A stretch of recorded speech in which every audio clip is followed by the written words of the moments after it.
Welcome, traders. Dr. Keith in for Rob. It is Thursday, May 28th, 2026. Hope you're doing well.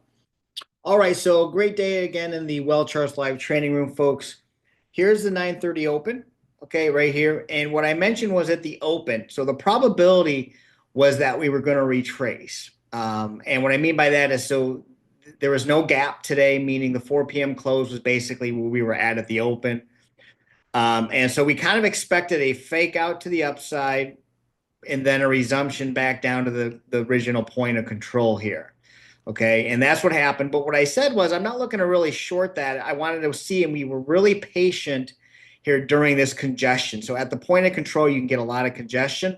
I was hoping it was going to hold like it did today. Why? The overall trend on that daily is in an uptrend, right?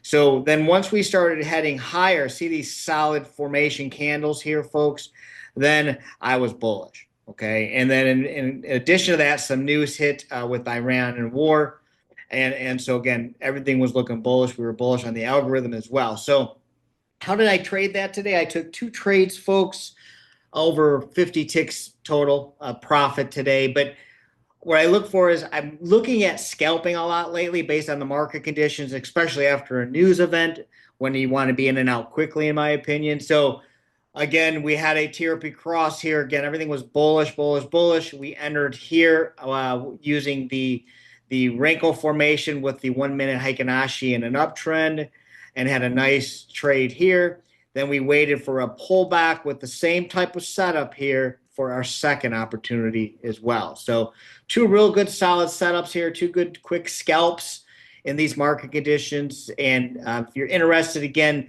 come see me tomorrow, Friday, 9:30 Eastern within the WealthCharts live training room. I hope to see you all there and have a great day, everyone. Take care.